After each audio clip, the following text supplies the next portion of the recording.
This is new. He's to camera.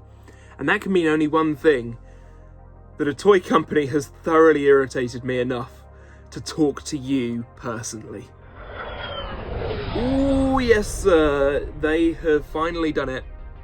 I said 2 years ago that SpinMaster needs to do better. I spent a year making random custom trucks, Hot Wheels conversions, all the like, because there wasn't a lot to buy. Last year was an improvement. There was some decent stuff that came out, but again, not loads. Lots of repeat trucks. And then we got this year's poster, and I don't know what I was complaining about the last 2 years, I'll be honest.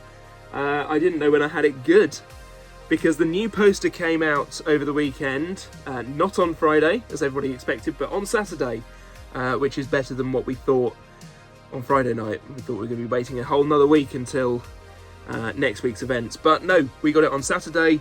I wish we hadn't, because it is trash. It's trash. And it is not worth the money that they are going to spend making these trucks. I'll be brutally honest with you.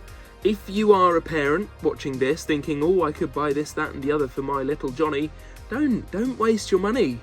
Because little Johnny, though he is going to enjoy it for about 2 minutes, all you're doing is funding a company who think it's okay to re-release the same truck 5,000 times with different minor paint differences.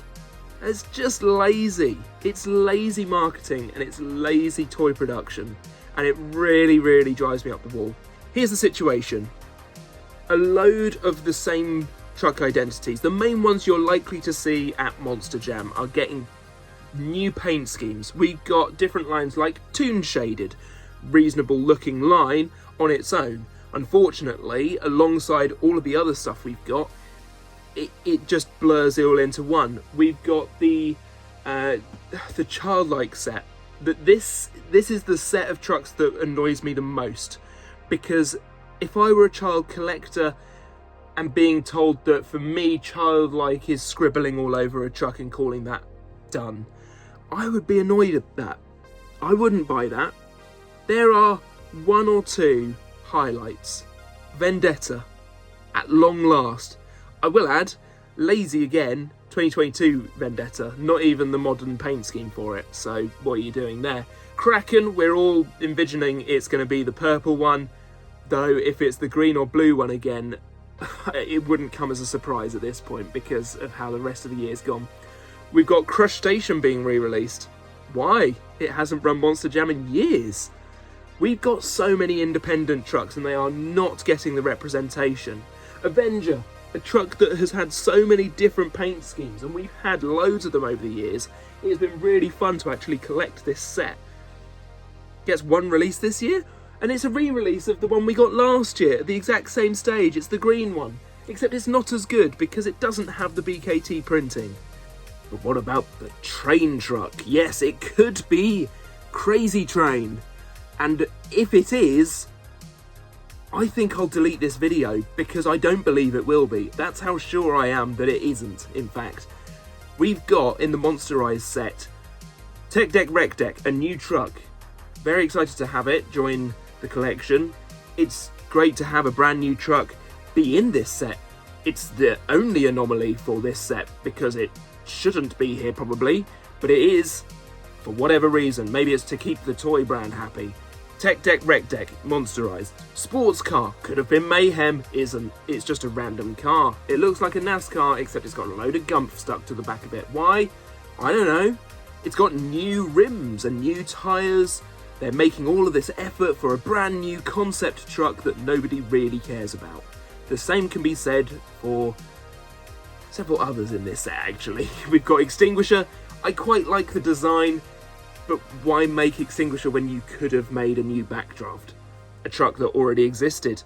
Maybe it's a rights issue, who knows, but you've got rights issues with several other trucks and you keep reproducing Crush Station, so, you know, go figure. We've got Plane. Alright, calm down, modern Hot Wheels. We don't need an aeroplane stuck to a monster truck. It's weird. We could have had Plane Crazy, I know, a Plane Crazy suggestion. But that would have paired nicely with a Crazy Train. But no, I think we're just getting a bog standard train that's probably going to be easier to make because it's not connected to an independent team. Why would you bother making independent trucks when you cannot? That's the mindset I feel SpinMaster are giving off right now. Alright, let's talk about our legacy trucks then, because these are meant to be the ones you see most. And yes, we are seeing a hell of a lot of legacy trucks this year. If you're a big fan of Megalodon, El Toro Loco and Gravedigger, oh boy, look out, you're going to get 3 copies of each in just this set alone. Yep, identical trucks. We've already seen on the poster 2 identical versions of Megalodon and Gravedigger. They look the exact same, and they are going to release them. Why? Because, I don't know, some people might not get them in one wave so they can get them in another. Great. But that's not the point of collecting. Yes, you want to get your favourites, but let's be honest, these are the trucks that are going to be most available at the shows. You're going to get hold of these trucks. The big fans are going to get these trucks. They're released the most. In fact, this year alone, I need to look up a bit of data here because there is a number on this. 6 Megalodons, 8 El Toro Locos, 4 Sparkle Smashers, 4 Dragons, 4 Gravediggers. As somebody said in the collecting group, that is excessive, and they are 100% right. That is ridiculous, is in fact probably the better way of putting it, because who needs that many copies of the same truck? And I know that they start planning these trucks at least a year in advance, which means they have had a year to plan something better than this. And they have chosen not to. The main reason, the only reason I can think of, is it saves them money. So do the same. Save yourself some money this year. Don't go out trying to buy all of the trucks in this set because it's just not worth it. It really is a massive waste of everyone's time. The designers, I don't know what you were briefed, but it certainly doesn't reflect Monster Jam. Monster Jam is as big as it gets. The toy should reflect that.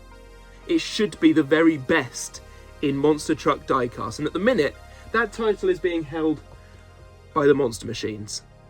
A truck that is a premium piece, £20, quite a lot to spend on a single diecast, or $20 I should say. This is my Britishism coming out. Why do I care? I'm in a completely different country because I'm a fan. Ultimately, if you're asking that question, because I care about this scene, and I care about the people in the community. I care mostly about the people in the diecast community because that is wholly where I operate, and we are being let down. And I think the children are being let down too, because I certainly don't want 20 of the same truck. I got my nephew once a truck that he already had, and his exact words were, I already have this one. Why are they going to buy the same truck and go, oh, but it's very slightly different? Nobody cares. Nobody cares, and nobody should buy this. I personally would pick and choose what you get this year.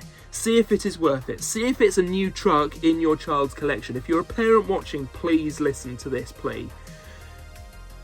It is not worth the money you are going to spend on a company that doesn't want to spend the money anyway. They will happily take yours, and they won't care that they have just ripped you off. Heed those words. Thank you for watching. Sorry it's been a rant. It's worth it.